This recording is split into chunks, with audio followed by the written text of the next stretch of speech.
Untuk program CO ini menurut saya sangat relevan dan sangat membantu bagi teman-teman yang ingin berprofesi atau melanjutkan karirnya di bidang advokat. Terus 3,5 tahun, terus dijamin IPK 4. Nah, siapa sih yang nggak Tergiur ya tergiur kan? gitu kan? Akhirnya coba kita masuk di situ, bikin waktu itu tesnya. Welcome to Diksi, diskusi bawa inspirasi.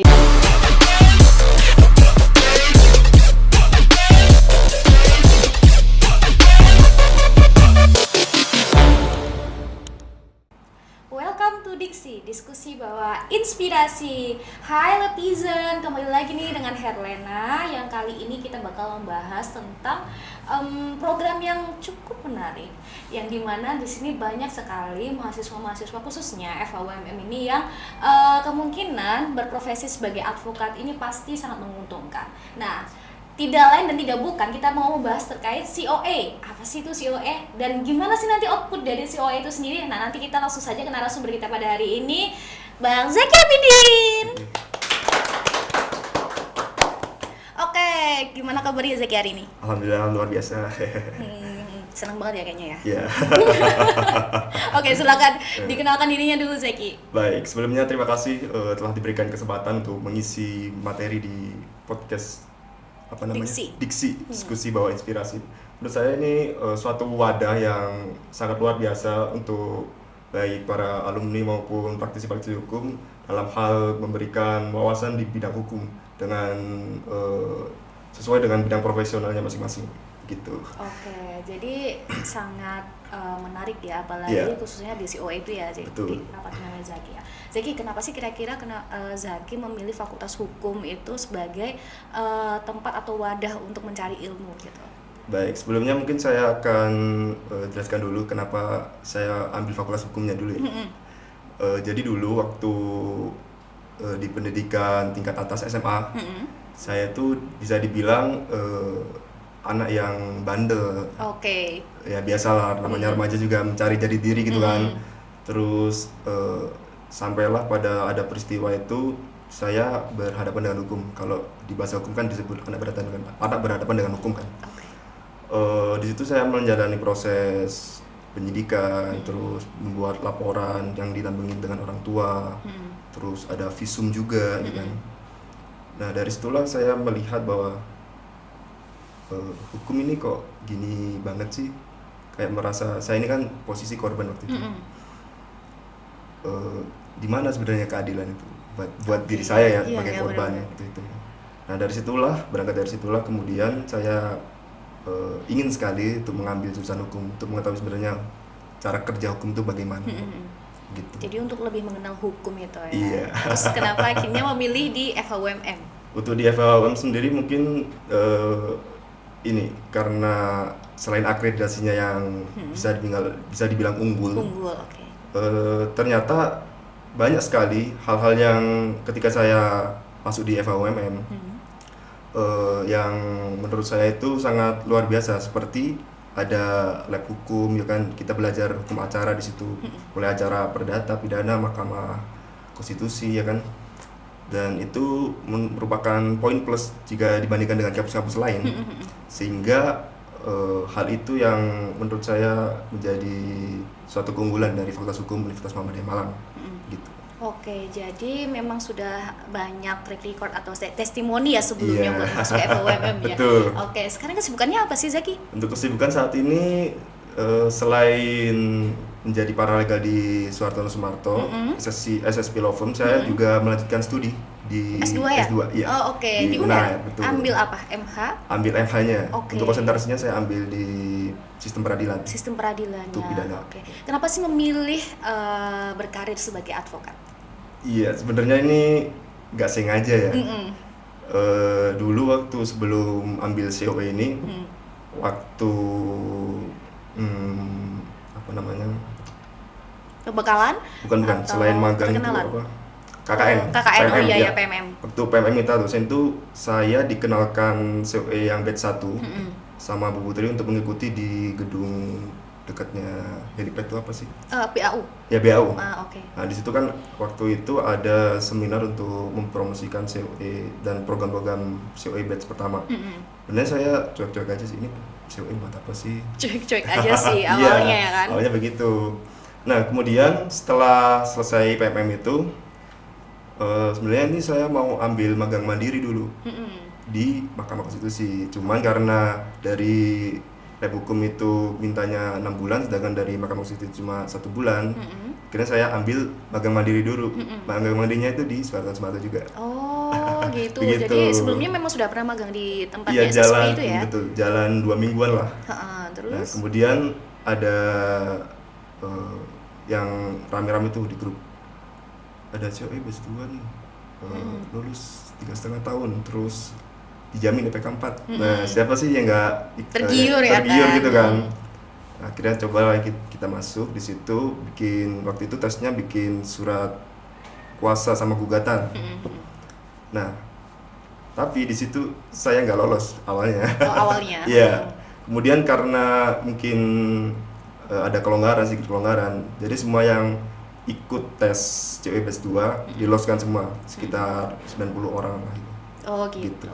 Jadi kira-kira menurut Zaki ini gimana sih peran COE itu dalam mempersiapkan posisi Zaki yang saat ini fokus sebagai advokat ya khususnya ya. Nah, itu tuh seperti apa? Apakah memang sudah relevan dengan dunia praktik? Kan biasanya kan beda ya dunia praktik dan teori gitu. Nah, kira-kira untuk Zaki sendiri gimana? Untuk program COE ini menurut saya sangat relevan dan sangat membantu bagi teman-teman yang ingin berprofesi atau melanjutkan karirnya di bidang advokat. Sebab selain kita magang itu ada beberapa praktek-praktek yang tidak kita temukan dalam kelas atau dalam dunia perkuliahan, sehingga praktek-praktek itulah yang kemudian membantu kita untuk menjadi seorang profesionalisme di bidang advokat.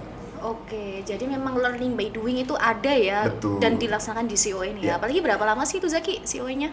Dulu COE itu sekitar 1 tahun. Sekitar 1 tahunan, oke. Di tempat 1 tahun, di tempat. Iya, oke. Jadi gimana sih berbagi pengalaman di dalam COE itu kayaknya gimana? Kayaknya seru nih 1 tahun itu magang. Iya, saya ingat betul itu waktu tugas pertama yang dikasih oleh Mas Hilmi. Waktu itu kita disuruh untuk mencari informasi. Jadi dibagi per kelompok tuh, ada yang di pengadilan negeri, ada yang di pengadilan agama, ada yang di pengadilan khusus, itu terserah.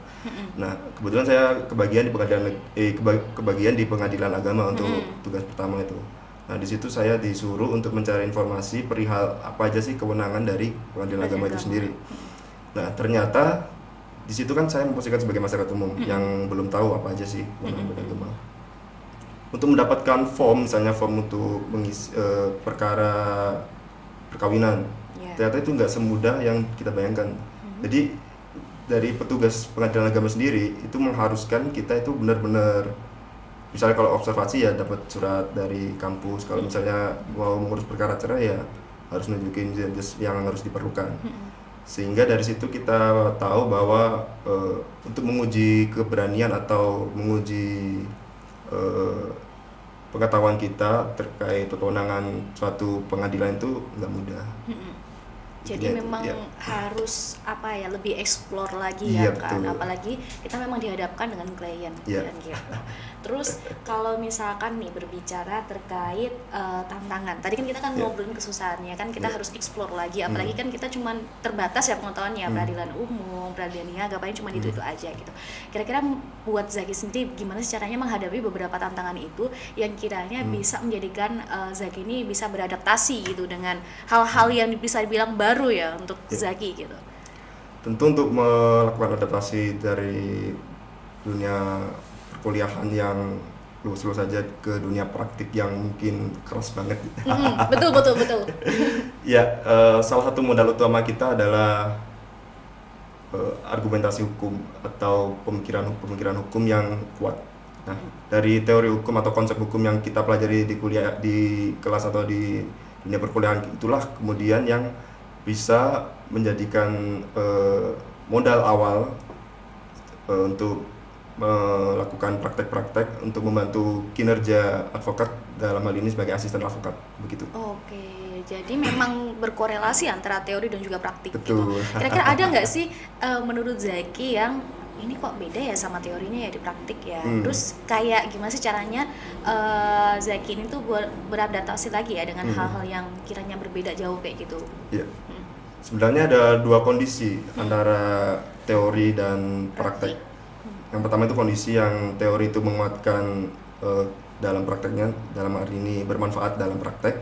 Dan yang kedua itu ada kesenjangan antara teori dengan praktek. Nah, kesenjangan itu biasanya timbul terkait teknis-teknis dalam beracara. Misalnya saya ambil contoh, di aliran Sungai Brantas itu banyak perusahaan yang mengolah dan Berdiri di situ ya, di atas berdiri aliran di situ aliran ya. sungai itu mengolah limbah itu sebenarnya sudah sesuai dengan SOP dan mengeluarkan limbahnya itu ke sungai. Namun karena banyaknya perusahaan, ada sekitar katakanlah 20 perusahaan yang berdiri sama-sama di berdiri situ sama-sama gitu ya. dan mengeluarkan limbahnya di Sungai Brantas, itu bisa jadi mereka itu dimintakan pertanggungjawaban atas lingkungan hidup. Jadi sebenarnya antara teori dan praktik itu ya ada dua kondisi tadi, yang saling menguatkan dan ada kesenjangan antara teori dan praktiknya Ya. gitu. Nah, kalau untuk Zaki sendiri nih gimana sih cara mengatasinya rasa keraguan-raguan kayak ini bener nggak ya? Kayak atau kayak ini salah nggak ya? Kadang kan kita kan masih ragu ya kan kalau misalkan dibilang dari jadi pemula gitu. Kira-kira dari Zaki sendiri gimana tipsnya? Tentu tips awal kita selalu berdiskusi ya dengan kelompok-kelompok kecil. Jadi dulu kan saya magang COE itu ada 3 kelompok, ada Akbar sama Aldi. Nah disitulah diskusi-diskusi kecil itu dimulai untuk menjawab keraguan dari isu hukum yang diberikan atau berkas-berkas atau tugas-tugas yang diberikan dari kantor advokat gitu. Terus habis diskusi kita pasti analisis kan ya, biasanya kayak Nah, gitu. dari diskusi itulah kemudian kita melakukan analisis hukum. Nah setelah analisis hukum itu kita biasanya kita disuruh ini sebelum membuat gugatan atau berkas-berkas lain, awalnya kita disuruh bikin legal opinion. Oh, oke. Iya. Jadi legal opinion sebagai pintu awal mau diarahkan kemana sih ini Perkaranya gitu. Nah, seru banget ya sebenarnya ya, karena kita banyak explore yang sebenarnya kita nggak tahu dan kita nggak dapatkan dari kelas. Kan gitu ya Zaki ya. Oke. Kira-kira nih buat Zaki, mata kuliah apa sih yang paling berpengaruh dalam dunia advokat dan yang digeluti oleh Zaki saat ini? Tentu semua mata kuliah itu sangat berpengaruh dalam menekuni profesi advokat. Ya, tapi apabila disuruh tadi pertanyaannya kan mata kuliah apa yang paling berpengaruh? Tentu hukum acara. Oke, Nah, karena untuk advokat ya kan. Untuk hukum acara sendiri itu sebenarnya tidak perlu kita kuasai semuanya, tapi untuk dasar-dasar konsekuensinya itu perlu kita pahami betul. Karena kan hukum acara juga banyak, hukum acara pidana, hukum acara perdata, Mahkamah Konstitusi. Jadi setiap peradilan, badan peradilan itu berbeda-beda hukum acaranya. Iya. Jadi memang harus dipelajarin satu-satu ya, Iya. dan itu juga nggak bisa pakai waktu yang instan, kita Betul. harus step by step. Iya. Oke. Terus nih kemudian Zaki kan sekarang sedang ada di SSP ya, Iya. bergelut dengan dunia advokat dan juga paralegal. Nah saat ini lebih khususnya tugas dan fungsi Zaki di SSP itu sebagai apa dan seperti apa gitu? Untuk tugas sendiri kurang lebih masih sama ya. Dari saya masih magang COE batch 2 dan sekarang jadi paralegal di SSP Law Firm. Cuman untuk beban tanggung jawab itu lebih besar. Iya, lebih besar, betul. Karena kan Suhartono SSP Law Firm ini termasuk kantor hukum yang banyak sekali case-nya. Nah, disitulah kemudian kita dikejar dengan deadline yang sedemikian singkat. Namun untuk membuat suatu berkas itu utuh, kita harus sesempurna mungkin untuk mengukuhkan suatu dalil dari satu dalil itu kita gunakan satu teori hukum atau satu jurisprudensi untuk mengukuhkan satu dalil menjadi dalil-dalil hukum yang kredibel dan kuat. Oke, jadi memang harus itu tadi ya, skill analisisnya memang ditantang ya di situ ya. Oke, Zaki, ini mungkin pertanyaan yang banyak ditanyain juga nih sama netizen gitu. Kira-kira sejauh mana sih COE mengantarkan Zaki dengan kesibukan Zaki yang sekarang sebagai paralegal dan juga sekaligus sebagai mahasiswa S2 ya di UNED gitu. Apalagi kan jauh ya dari sana sini gitu. Nah itu seperti apa tema manajemen dan juga sejauh mana sih berartinya tim COE ini atau program COE ini untuk Zaki sendiri gitu? Untuk program COE sendiri bagi diri saya itu sangat berdampak mulai dari manajerial waktu, untuk belajar disiplin, untuk belajar sebenarnya praktek di dunia avokat itu seperti apa. Nah, itulah kemudian untuk jadi diri saya yang saat ini menjadi paralegal Suhartono Sumarto and Partner SFB Law Firm yang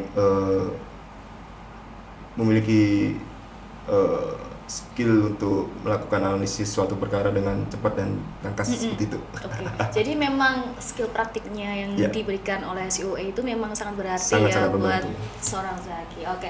Terakhir nih Zaki, mungkin Ya. pesan dan juga kesan kepada mahasiswa dan juga Fakultas Hukum ya khususnya untuk program COA yang ke depan tuh seperti apa? Untuk pesan-pesan buat teman-teman, buat mahasiswa sendiri yang sekarang lagi jalan COE batch 3 nih ya. Jangan sampai hilang motivasi untuk Terus mengejar mimpi. terus mengejar mimpi, untuk terus melaksanakan tugas-tugas yang diberikan atau kewajiban yang diberikan pada mahasiswa COE. Terus untuk FHUMM ke depan tetap jaya. Ya, Jaya, oke. jaya, Jaya, jaya. jaya, jaya. Oke, terima kasih ya Zaki Iya. ya udah di-sharing juga tipsnya, pengalamannya Iya. selama ada di COE ya, dan juga sekarang sangat bergelut di bidang advokat tuh sangat bermanfaat ya. Iya, Apalagi sekarang juga sibuk menekuni S2 Iya. sekaligus berprofesi. Nah, ini ada pertanyaan dari netizen. Ada question box dari Nisa. Gimana sih tips and trick mengelola tekanan dan tantangan yang muncul selama perkuliahan? Itu yang mungkin Baik. biasanya ditanyakan ya. Tips and trick buat mengelola tekanan, tantangan yang muncul selama perkuliahan. Mungkin tipsnya yang pertama itu sebelum perkuliahan itu dimulai, mungkin teman-teman bisa baca-baca dulu tuh materi yang akan disampaikan atau buku-buku yang relevan dari mata perkuliahan terkait. Nah, dari situlah kemudian kita akan muncul suatu pertanyaan kritis mungkin. Kenapa sih kok bisa begini? Kenapa sih kok bisa begitu? Nah, itulah yang kemudian menjadikan suatu pola pikir kritis kita terhadap suatu permasalahan hukum yang terjadi. Jadi kayak ada tahap persiapan dulu ya sebelum kelas ya, Iya. kita harus mengenali dulu SAP dan juga materinya. Nah, betul. Oke, terus ini ada yang kedua, satu lagi, apa sih hal yang menarik dapat selama mengikuti magang melalui program COE dibanding program magang yang lain? Nah, tadi kan itu Iya. Zaki kan pernah ikut mandiri juga dan Iya. juga pernah ikut magang COE ya. Nah, itu gimana sih perbedaannya? Untuk perbedaan dari magang mandiri dan magang COE itu sebenarnya sangat terlihat dari tugas-tugas yang diberikan dan target-target apa saja yang harus dipenuhi selama proses magang. Kalau di magang mandiri kan hanya untuk menggugurkan mata kuliah aja, kewajiban mata kuliah aja. Tapi untuk magang COE kan itu banyak sekali tugas-tugas atau target-target yang diberikan oleh lab untuk dipenuhi dan harus dipenuhi juga. Betul. Begitu. Jadi memang lebih apa ya, ditekan dalam hal, bukan ditekan ya, lebih diberikan tugas yang lebih berat daripada magang-magang yang lain ya. Apalagi Betul. kan kita di dunia advokat dan di dunia apa tuh namanya praktik yang Iya. langsung gitu dan long term ya itu ya, Iya. sekitar 1 tahunan. Oke. Terima kasih ya Zaki buat waktunya dan juga Iya, sharing-sharingnya. Sudah meluangkan waktu. Ini hari ini libur ya? Hari ini masih Masuk. Iya, masih. Jadi ini menyempatkan diri ya. Oke. Kepada netizen terima kasih juga sudah selalu menonton dan juga menyaksikan Menunggu Diksi dengan berbagai tema, apalagi yang sekarang saat ini mungkin menarik untuk teman-teman mahasiswa FHUMM yang akan menempuh COE batch 3 ya, dan juga mungkin akan kita menciptakan generasi-generasi seperti Mas Zaki ini ke depannya. Dari saya sekian dan juga Mas Zaki sekian, saya akhiri. Wassalamualaikum warahmatullahi wabarakatuh. Bye netizen.